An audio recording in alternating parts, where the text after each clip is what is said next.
Yo yo yo, salut les turfeuses, salut les turfeurs, bienvenue pour un nouveau pronostic de Benoît Requin. Merci pour vos likes, pour vos commentaires, n'hésitez pas à vous abonner pour recevoir tous mes pronostics tous les jours et pour accéder à tous mes tickets pour la course du Quintet, rendez-vous directement dans mon commentaire épinglé. Ok, place au pronostic du Quintet du samedi 27 novembre, direction Paris-Vincennes pour le prix Annick Dreux. 3 attelés, 2700 mètres, 14 partants car le 10 est non partant, réunion 1, course 3, indice de confiance 3 sur 5.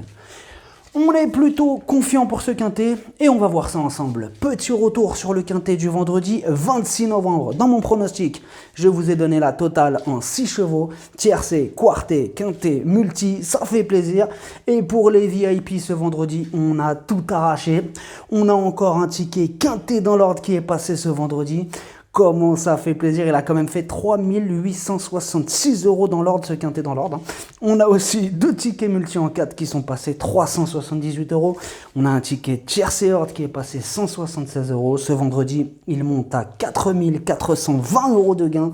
Ça fait plaisir. Ce mois de novembre, il monte à 10 062 € de gain. Et cerise sur le gâteau, on a dépassé la barre des 200 000 € de gain. Plus exactement, 201 047 € de gain. Ça fait plaisir, comme ce ticket Quintet dans l'ordre de ce vendredi pour les VIP. On se l'est encore chopé, ce Quintet dans l'ordre. Et pour ceux qui veulent intégrer notre équipe, rendez-vous directement dans mon commentaire épinglé. Ok, c'est parti, on commence le pronostic et on commence avec le numéro 1, Ipana d'Ocagne. Et on écoute son entraîneur, Alexandre Pilon. Allez, Pilon. Ipana d'Ocagne m'a bien plu dernièrement sous la selle sur ce parcours. Elle a surtout bien négocié les tournants à gauche, ce qui m'a rassuré. Samedi, elle s'attaque évidemment à trop forte partie, mais cette course rend hommage à ma grand-mère et je voulais avoir un partant comme mon cousin Marc Sassier ou ma tante Florence Dreux, propriétaire d'I Love Me. Alors ce que j'en pense d'Ipana d'Ocagne, c'est de loin la moins riche du lot et l'opposition semble bien au-dessus. Sa tâche s'annonce clairement délicate. Le numéro 2, Impérial du Noyer. Et on écoute Laurent-Claude Abrivard. Impérial du Noyer s'est imposé plaisamment en dernier lieu, mais dans une catégorie nettement moins relevée. Cette course va lui permettre de se maintenir en condition en attendant de meilleurs engagements. Face à une telle opposition, sa tâche s'annonce très compliquée. Alors ce que j'en pense d'Impérial du Noyer, elle est en forme, elle a remporté sa dernière course mais au niveau inférieur.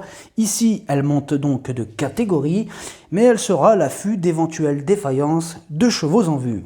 Le numéro 3, Idéa des Vallons. Et on écoute Arnaud Desmottes.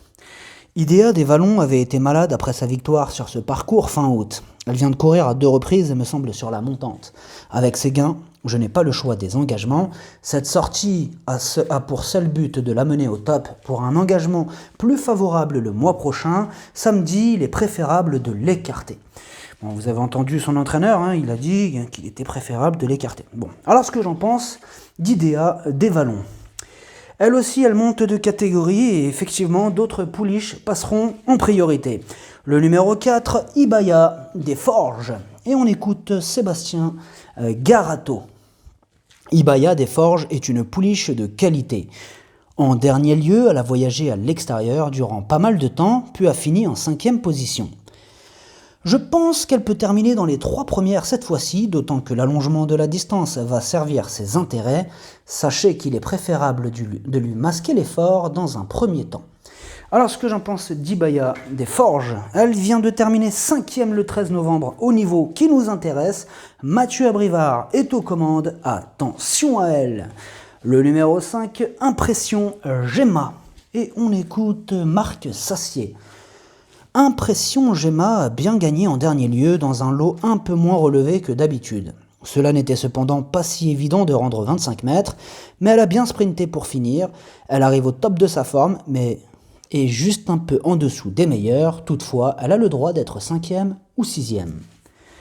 Alors ce que j'en pense d'Impression Gemma, ces 2 essais à ce niveau ont montré qu'elle n'avait pas beaucoup de marge, mais à cet âge, les chevaux progressent vite et elle a remporté sa dernière course, donc mieux vaut ne pas la sous-estimer. Le numéro 6, I Want You. Et on écoute Louis Baudron.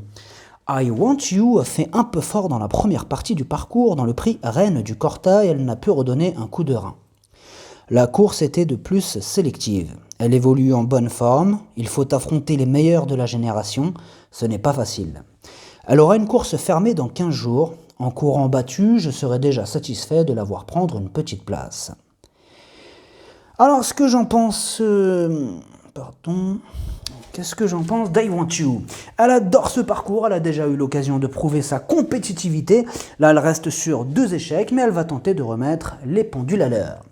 Le numéro 7, Illusive, artiste. Et on n'aura pas les commentaires de l'entraîneur de ce numéro 7. Alors, ce que j'en pense d'Illusive, artiste. Elle reste sur 3 échecs consécutifs et ça refroidit un peu. Dans l'ensemble, elle n'est pas régulière, donc c'est une affaire d'impression. Le numéro 8, Icône de Castel. Et on écoute Laurent-Claude Abrivard. Icône de Castel s'était imposé sûrement fin septembre sur ce parcours. À Chartres, le départ a été donné dans de mauvaises conditions. Dernièrement, à Vincennes, sur une courte distance, elle a constamment été prise de vitesse. Je ne suis pas certain de sa forme, elle va faire de son mieux pour accrocher une petite place.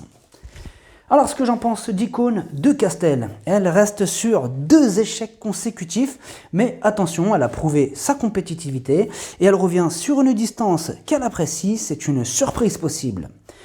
Le numéro 9, Italienne, et on écoute Philippe Allaire. Italienne a fait les extérieurs assez rapidement dans le prix Reine du Corta et dans ces conditions. Et dans ces conditions, il lui était difficile de rivaliser. Je crois que c'était un point. Elle est très bien à l'entraînement, il faut la préserver. Si son partenaire s'applique, elle n'est pas hors d'affaire pour une petite place. Alors, ce que j'en pense d'Italienne, elle a terminé 12e le 13 novembre et à l'issue d'un meilleur parcours, elle peut tenter de se mêler à l'emballage final. Alors, le numéro 10 est un non partant. Le numéro 11, Idylle à vie. Et on n'aura pas les commentaires de l'entraîneur de ce numéro 11. Alors, ce que j'en pense d'Idylle à vie, elle est en forme, elle reste sur une belle victoire le 13 novembre. Par contre, son défaut, c'est son irrégularité. Sage, elle peut faire mal. Le numéro 12, It's Now or Never. Et on écoute son entraîneur Philippe Allaire.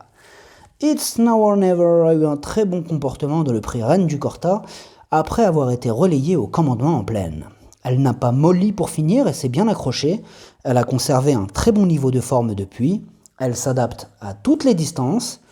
Pour gagner, ce sera sans doute dur avec Inoubliable et Idylle Speed, mais elle peut ambitionner une place. Alors, ce que j'en pense d'It's Now or Never, elle est dans sa catégorie, elle est en forme, le parcours fera bien sûr la différence, mais elle va défendre charmant ses chances. Le numéro 13, I Love Me. Et on écoute Tony Lebellé. I Love Me est régulière dans cette catégorie, peut s'adapter à tous les parcours et toutes les tactiques. Elle est assez fiable, logiquement tous les feux sont au vert pour une bonne performance. Alors, ce que j'en pense d'I Love Me, elle aussi est confirmée à ce niveau. Ses 4 dernières sorties sont excellentes, elle a une belle carte à jouer. Le numéro 14, Ivan Song. Et on écoute Philippe Allaire pour ce numéro 14. Ivan Song s'est retrouvé assez loin dans le parcours dernièrement et revenir était compliqué. Malgré tout, elle n'a pas franchement accéléré pour finir, ses analyses de sang n'étaient pas très bonnes, elle retrouve les 2700 mètres qui lui correspondent bien, elle sait tout faire, aller de l'avant si besoin, même si je la préfère quand elle vient sur les autres, j'attends un rachat. Alors, ce que j'en pense d'Ivan Song, partie favorite le 13 novembre, elle a ruiné du monde ce jour-là en terminant à la 7e place. Samedi, elle se présente avec la ferme intention de remettre les pendules à l'heure. Le numéro 15, Inoubliable, et on n'aura pas les commentaires de l'entraîneur de ce numéro 15. Alors, ce que j'en pense d'Inoubliable, il vient de terminer 6e le jour de sa rentrée, des progrès sont attendus sur cette sortie, il est en plein dans sa catégorie, il s'annonce redoutable. Le pronostic, ça donne 15, 14, 13, 11, 12, 4, 5. Merci d'avoir suivi cette vidéo, n'hésitez pas à vous abonner pour recevoir tous mes pronostics tous les jours et pour accéder à tous mes tickets pour la course du Quintet, rendez-vous directement dans mon commentaire épinglé, à jouer avec modération, bonne chance, chopez-le moi! Ciao.